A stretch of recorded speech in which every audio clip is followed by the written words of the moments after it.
Invité à présent, Michel Plassier, bonsoir à vous. Bonsoir. Merci d'être venu sur ce plateau. Vous êtes délégué CGC Renault, et ça change tout, CGC Renault Technocentre, votre syndicat qui, contrairement d'ailleurs à la CGT, a décidé de signer cet accord de compétitivité proposé par la direction. Il y a eu des concessions, de fait. On va revenir sur les différents points de cet accord. Tout d'abord, quelques précisions avec ce reportage de la rédaction.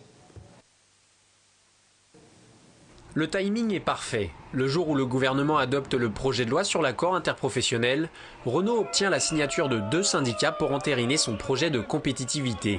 Après la CFE-CGC, Force ouvrière lui a emboîté le pas ce mercredi. Déjà, on sait qu'on a gagné, je dirais, 3 ans. Et au bout de ces 3 ans, on sait très bien qu'on risque, parce que bon, on nous parle de 2016 dans un premier temps, voire 2020. Donc, moi, je dirais qu'on est déjà pratiquement garanti jusqu'en 2020. Bon, on risque de faire des voitures de nos partenaires Nissan et puis certainement Daimler. La direction de la marque aux losanges s'engage à ne fermer aucun site et à ne pas adopter de plan social. Pour y arriver, l'accord prévoit d'augmenter la production française avec au moins 710 000 véhicules par an, dont 110 000 à l'usine de Flins. En contrepartie, les salariés acceptent d'augmenter leur rythme de travail, passant de 32 à 35 heures, et de voir leur salaire gelé en 2013, contrairement à la volonté de l'entreprise.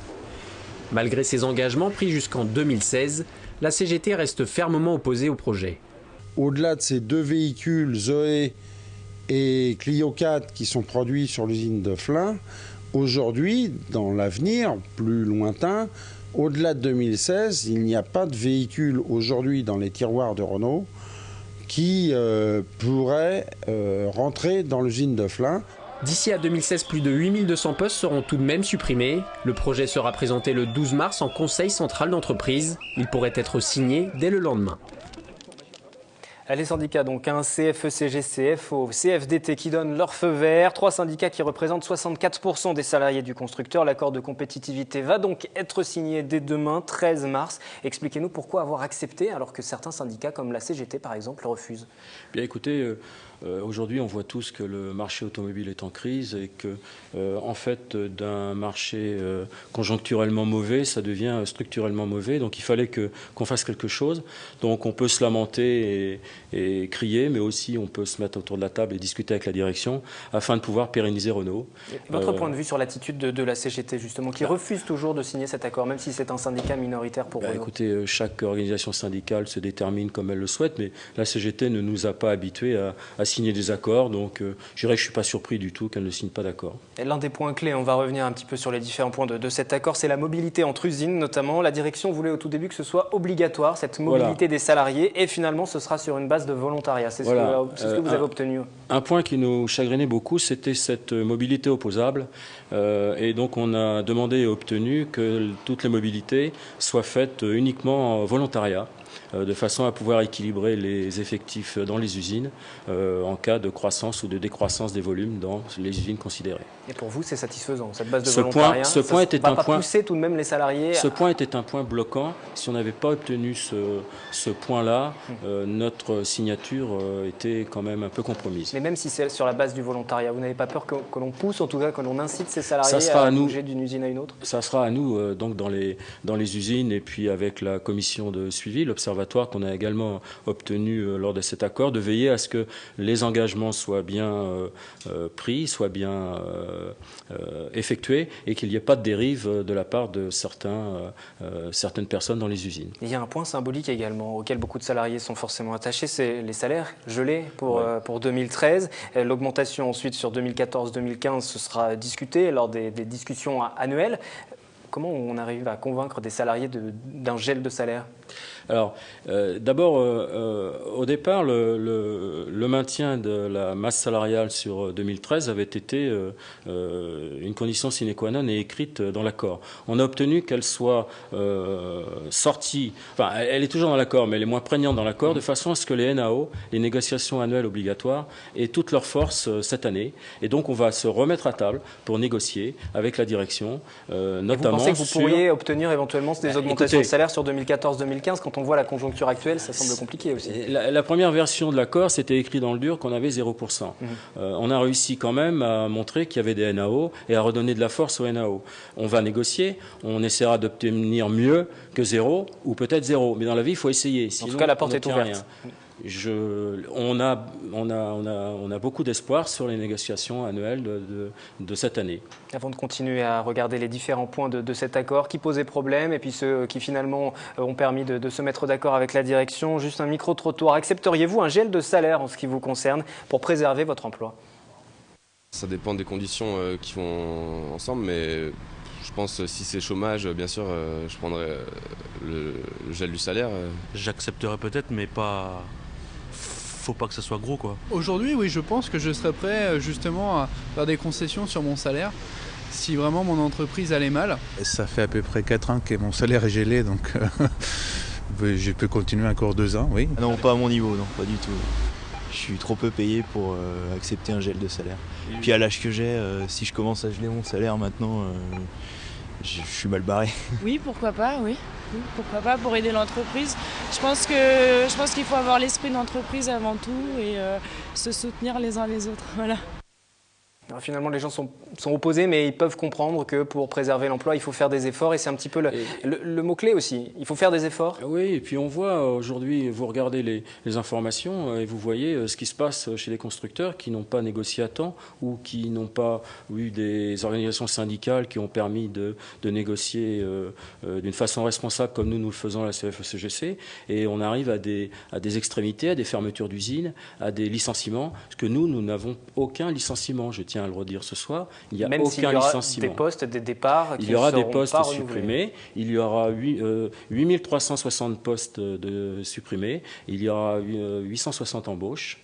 Donc ce sont des gens, la majorité vont partir dans un dispositif de cessation d'activité et permettre d'être chez eux à 75% de leur salaire pendant 3 ans maximum, donc tout en restant aux effectifs. Mais ça permettra de maintenir l'activité pour la société Renault et de ne pas fermer d'usine. Par exemple, Flins, nous sommes dans le département des Yvelines, le site de Flins était notamment menacé. Au début des négociations, c'était pas du tout gagné qu'on ait 1 voire 2 usines qui ne ferment pas. Et en effet, Flins était dans